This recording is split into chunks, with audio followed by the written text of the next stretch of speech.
The bloody A91, a mouse that has a big resemblance to one of the most famous gaming mouse out there in the market right now, the Razer Deathadder.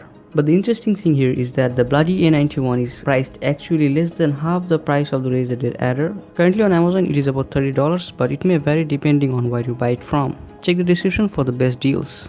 So let's take a look at the box, which is also similar to the box of the Deathadder. I mean, if you're gonna do it, you might as well just copy the whole thing. No reason to leave the box behind. They use optical micro switches with a response time of less than 1 millisecond. If you don't know how optical switches work, it's just basically they use an infrared sensor, so every time you click the mouse, the infrared can pass through it and it allows a really fast response time. Then there's the metal X-Glide feet, which is also shown at the front of the box. It is supposed to be more smooth and last longer than the Teflon feet. The sensor they used is the Avago A3050 Optic engine. We'll see how good it is compared to the crappy mouse that you're using right now, and if this should be your next gaming mouse. So let's get it out of the box and take a look at it.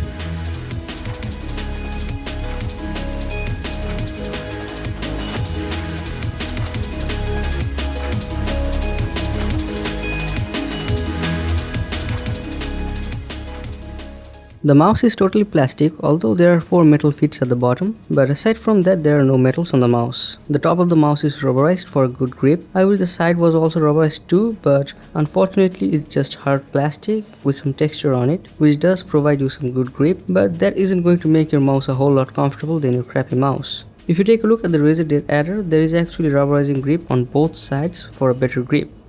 The wire of the mouse is braided with a red color accent, which seems to give the mouse a constant color combination of red and black. The USB at the end has a bright red color for easy distinction if you have a lot of mess going behind your computer.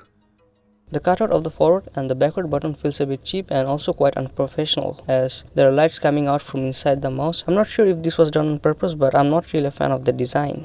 Aside from that, the mouse is put together really well and it has a good amount of weight to it. It actually might be one of the heaviest mouse that I've ever used, almost at 250 grams. Sadly, there are no removable weights, so you get a fixed solid package here.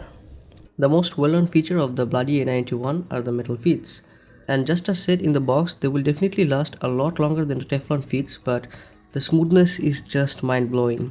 With the mouse already heavier than most other mice, the slightest touch can move the mouse easily. Moving over to the A91 from my old mouse, which has an ambidextrous design, the first thing I noticed is the design and how comfortable it is to hold the mouse. Now the bloody A91 has a total of 8 buttons. The primary left and the right button have a very satisfying light click with a bit of travel to them. I don't know if it's just me, but the optical switches sounds a little toyish sometimes.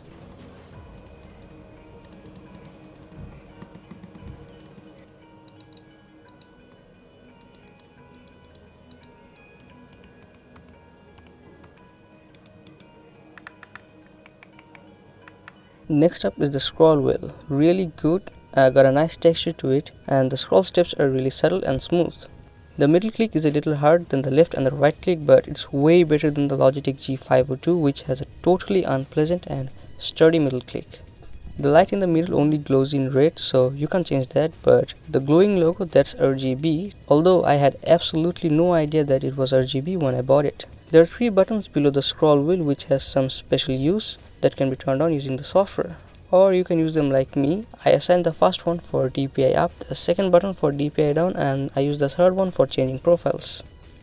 Then you have the classic forward and the backward buttons. The placement is really good, although I think they could have lowered it a bit. The click feels really solid, actually a little bit too solid, because it actually feels more like a button than a click. The mouse is primarily designed for right-hand gamers, so lefties are totally left out of the equation. Although Bloody sells a lot of ambidextrous mouse, I feel that if a mouse is designed for one side, it really helps with ergonomics and it is much more comfortable. As for the performance of the mouse, it was really good. I had an excellent time gaming and mostly editing videos with it. I played some CSGO and it was pretty accurate, and combining that with the comfortable body and the really smooth glides, altogether gives you a really good gaming experience. The sensor has no acceleration and it works almost on all the surfaces except for books or pages. Let's take a look at the software. You have to download the software from Bloody's website. I'll leave a link in the description. The software is really weird and uses a lot of funky fonts which I'm totally not a fan of. They can just use a normal font, it makes them look more decent and professional. Now it took me quite some time to figure out everything, but once I did, it was pretty easy to use. So if you want this mouse to act like a normal mouse, you're going to use Core 1. But if you want to use all those funky features like recoil control and sniper modes, by all means use Core 2 and Ultra Core 3. A little side note, Core 2 is actually free, but you have to buy the Ultra Core 3 from Bloody, so that is going to cost you a little extra. Let's take a look at the sensitivity. Tap here and you'll see 5 sets of DPI, which you can change by adjusting the slider here. It actually goes up to 4000 CPI, which is actually plenty for me. As you can see, I'm currently using it on 1300. Going over the buttons tab, you have 8 profiles, and you can also customize each buttons to your liking. I have the special buttons as CPI plus, CPI minus and mouse specific key, which is a fancy way of saying cycling between your 8 profiles. To customize the lighting, just press the M and you have all the colors for all your profiles. So if you want to change the color, just press on the color and then select your desired color and apply it. The color shown is not always accurate. For example, if you select white, there will be a shade of purple on the top, which to me seems to be done on purpose, as the lower portion of the logo is a bit brighter than the upper portion, so that creates a linear gradient, which actually doesn't look that bad. You can also control the lighting effects on this mouse to a somewhat decent state. You have a couple of built-in effects like constant light, where the light glows constant, no surprise there. Then you have 2 breathing modes, which does exactly the same thing but with different speed. And then again there is the full color loop with 2 speed adjustments, and lastly the slow color change, again with 2 speed adjustments.